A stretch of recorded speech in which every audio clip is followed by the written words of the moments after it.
It is Monday, February 15th, a balmy 34 degrees outside, and the elms are going crazy. My greenhouse is several weeks ahead of the rest of the world, and this is, if I'm not mistaken, one of my Catlin Elms from a few seasons back. You can see in here where I'm trying to grow out some wire scarring from previous neglect, and in here there's remnants of a wire scar and remnants in there. What I'm going to do with him today is prune him back and check for any insects or root bound condition, which I don't expect to find. It's root bound because this was root pruned last year. At some point I'm going to have to make a video explaining what I see as the differences between repotting and root pruning, and how people use the terms a little too loosely. They frequently say repot when they mean root prune. So at some point I'll get onto one of my pet peeves and carry on about that for a bit. So what I'm looking for now is I'm looking to create ramification on these branches. I want one branch to turn into two smaller branches, then I want those two smaller ones to turn into four smaller ones, and then I want those four to turn into 8, until eventually you have a nice foliage pad. Elms, I've noticed, periodically will shed branches and twigs, and you haven't done anything different. If you've ever tried working with Siberian elm, they're notorious for dropping entire sections. I've also found linden will do that to you. So if you're going to work those trees, be prepared. You may find yourself having to redesign, rework, regrow. I get a kick out of it when they fly across the room. Alright. The members of the Bonsai Society of Greater New York always laugh when I work on a new person's tree, because I will take the tree down to its bare essentials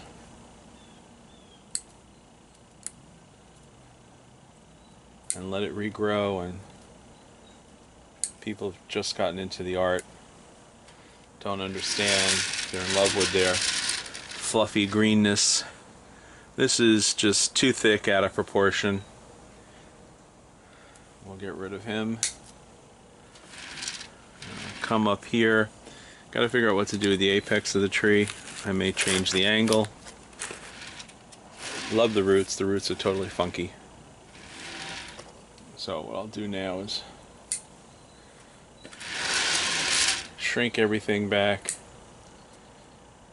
Apically dominant trees have all their vigor at the top of the tree, which is where you're most likely to get all your thickening. So I'm going to pull him out of the container because I need to make a decision about these two branches. I don't need both of them. I'm going to keep the one that I think is in the better spot. Now, quick peek at the roots. This is not exactly root bound, but I do have a couple roots that have hit the edge of the container and started making laps around. So we will eliminate any of those roots that are running circles around the container.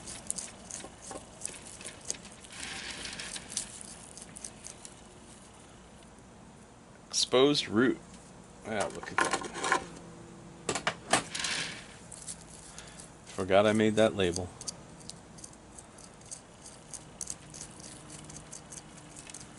I can hear and feel it right there. Look at those. See those roots? Gonna have to peel all that back and figure out what I don't need.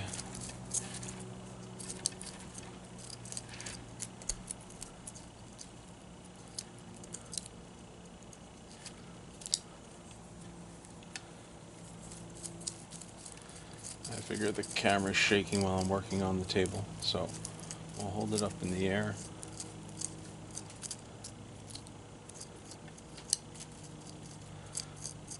Alright, so I labeled this as exposed root.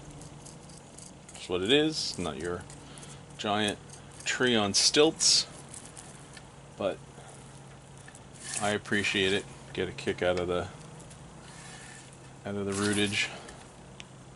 So now I need to make a decision about the apex.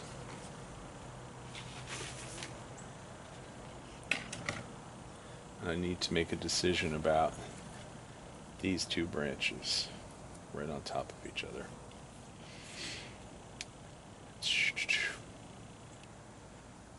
Tough call. Tough call.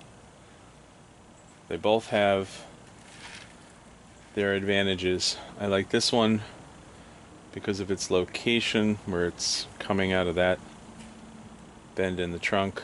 It's a little too close to that one, almost directly opposite it. This one's got a beautiful curve to it, a little bit lower. So when you're in doubt about what to cut out, and my instructor's attitude was, when in doubt, cut it out. The problem is I've got two choices here and I don't know which one to lose. So if Mary Miller was here, I would borrow her magic towel.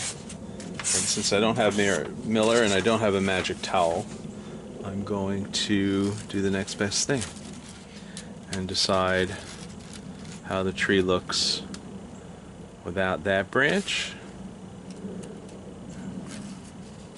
as compared to how it looks without that branch.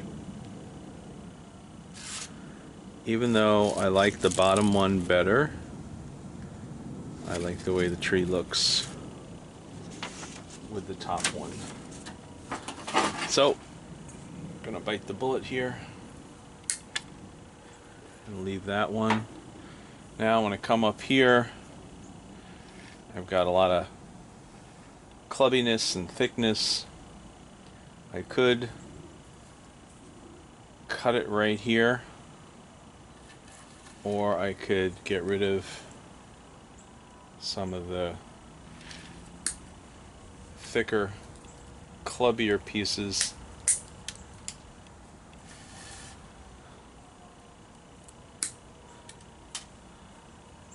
Let's see if that makes it look any better. Yeah, I just don't like this one. So we'll lose that. Probably gonna wire that up.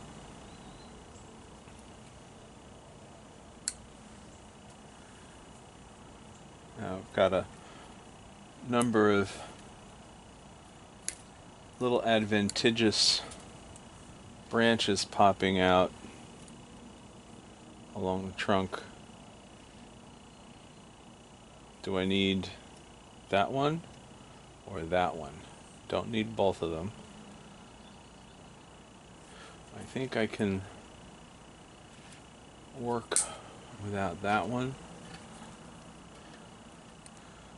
Shorten this one. Shorten that one. I'm tempted to get rid of this thick one up here and twist it over. So we'll put a wire on it. Don't know if this will be strong enough.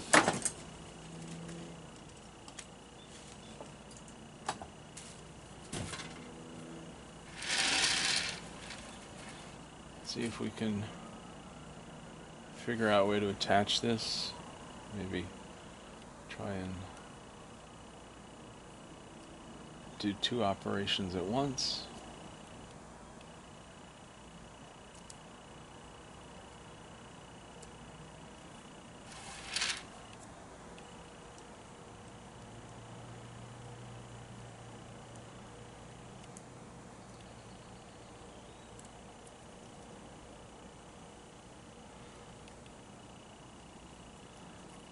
Birds have been going crazy. Find them inside the greenhouse. I think some of them have been looking for aphids.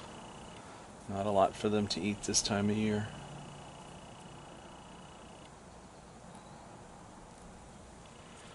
Alright, so the question becomes, when I get this ready for a bonsai pot, where is the front of the tree? These branches are telling me that this is the front of the tree. Doesn't mean it's going to stay that way, but that's what they're telling me for the time being. And I'm happy I did not split the trunk, which I have been known to do on occasion.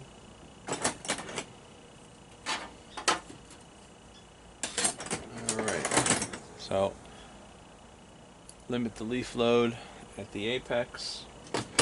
Now, what I want to do is get these roots that are coming out, hit the wall of the container, go down, and make a left turn. So,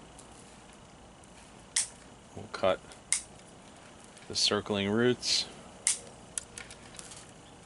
These will probably make a really nice root cutting.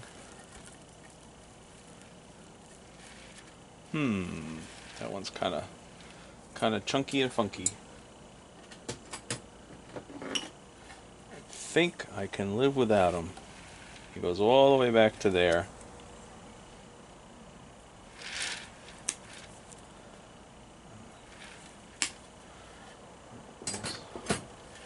See what happens. Now the other thing I could do is I could move this into a wider container. Let the roots spread more laterally. But I'm thinking that I want to keep this on the slender side as a potentially finished tree. So, fluff up the roots a bit, and then we'll put them in some fresh soilless media.